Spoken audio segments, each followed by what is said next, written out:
इतना समय नहीं है मेरे पास, जल्दी बोलो। क्या बोलूं सर, क्योंकि अभी तक आपने मुझसे एक सवाल नहीं पूछा है। आपने अपना स्टेटमेंट दे दिया और जो कुछ आपने बोला है ना, वो वैसा मैंने कुछ भी नहीं किया है सर। देख रहे ना आप, ये हमेशा ऐसे ही चालाक बनती है। बस यही जो इसका ओवर स्मार्ट एटीट्यूड है ना, इस पे रोक लगाना जरूरी है और ये काम सिर्फ पुलिस कर सकती है। सर हम इसके तमाशे से ना थक चुके हैं। कई महीनों से परेशान कर रखा है इसने, लेकिन तब हमारे पास नहीं कोई सबूत था और नहीं कोई बिल्कुल, लेकिन अब है। इन्हें अर्शी को मारने की कोशिश की है, हम सब थे वहां पर। उस बेचारी की शादी हो रही थी, लेकिन अब वो हॉस्पिटल में एडमिटेड है। वो एक डांसर है सर, और उसके पूरी तरह से पाँव जल चुके हैं। पता नहीं आगे क्या होने वाला है, और ये सब कुछ इस लड़की की वजह से है। और अगर अब इस लड़की को हमने माफ कर दिया ना, तो सोसाइटी में हमारी क्या इज्जत रह जाएगी। अर्शी के साथ हम नजरें नहीं मिला पाएंगे। बोलो, ये इल्जाम स्वीकार करती हो तुम? सर कौन सा इल्जाम? अर्शी मुखर्जी को जला के मारने का जो इल्जाम लगा है, उसकी जिम्मेदार आप है। पर वो एक एक्सीडेंट था, देखिए उनकी साड़ी में आप। चुप! आप वहां नहीं थे, आपको कैसे पता कि झूठ बोल रही? इन्हें अपना काम करने दो छोटन, बीच में मत बोलो। तो आप सिखाएंगे मुझे मेरा काम कैसे करना है? कुछ ज्यादा नहीं बोल रहे? हम शक के बिना पे किसी को भी कस्टडी में ले सकते हैं। अगर इन्वेस्टिगेशन के बाद ये बेकसूर साबित होगी तो इन्हें छोड़ देंगे हम।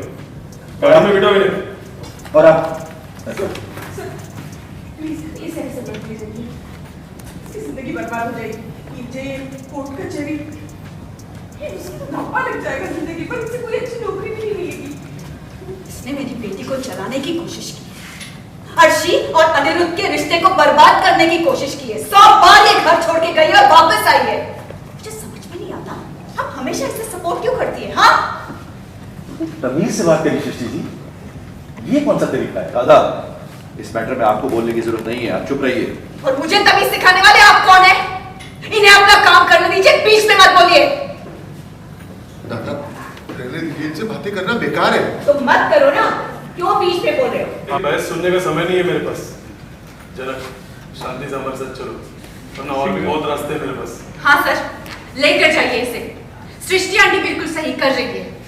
जिन्होंने इनकी बेटी को मारने की कोशिश की है ना, उनको सजा देना चाहिए। और पूरी तरह से हम सृष्टि आंटी को सपोर्ट करते हैं। सिर्फ एक माँ ही अपनी बेटी का दर्द समझ सकती है। हमारी अर्शी मौत और जिंदगी के बीच लड़ रही है। लड़की, तुम नहीं बचोगी अब, कड़ी से कड़ी सजा मिलेगी तुम्हें। ऑफिसर, आप जो कर रहे हैं मैं उससे सहमत हूँ, बिल्कुल ठीक है।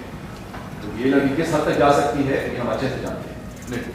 लेकिन आप इसे ऐसे नहीं। अब आप हमें सिखाएंगे कि हमारा काम करना कैसे है? कुछ ज्यादा नहीं बोल रहे? हम शक के बिना पे किसी को भी कस्टडी में ले सकते हैं। इन्वेस्टिगेशन के बाद अगर ये बेकसूर साबित हो गई तो छोड़ देंगे। आपके इस कदम से जो इस लड़की पर मेंटल ट्रॉमा होगा, समाज में जो उसकी बेइज्जती होगी, उसका क्या, उसकी भरपाई कैसे करेंगे आप? पुलिस अपना काम कर रही है, आपसे सुझाव मांगा किसी ने? पुष्पा, लेके चलो।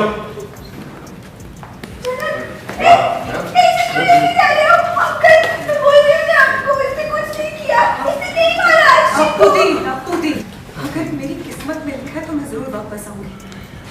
भगवान जी ने मेरी परीक्षा ले रहे, लेकिन आप मत रोइए अपूती। अगर मेरी किस्मत में लिखा है तो मुझे सजा मिलेगी, और नहीं तो मेरा कोई कुछ नहीं बिगाड़ सकता है। मुझे अपने शिव शंभू पे पूरा भरोसा है। मोड़ो मत, आप अपूती का ख्याल रखिए। हमें इस मामले में कुछ नहीं, उसे जानने की जरूरत भी नहीं है। इसने मेरी बेटी को जलाने की कोशिश की है, अनिरुद्ध उसी के साथ हॉस्पिटल में। लेकिन अनीश जनक को यहाँ पर लेकर आया था, इसलिए उसका जानना जरूरी है। जनक माँ, हम तुम्हारे साथ हैं, तुम बिल्कुल डरना नहीं। देखो, मैं जानता हूँ, बस तुम कमजोर मत पड़ना चाहिए। आप चिंता मत कीजिए छोटा, जो मेरी किस्मत में लिखा है वही होगा। और अपूती, आप स्ट्रॉन्ग हैं। लेके चलो। चलो।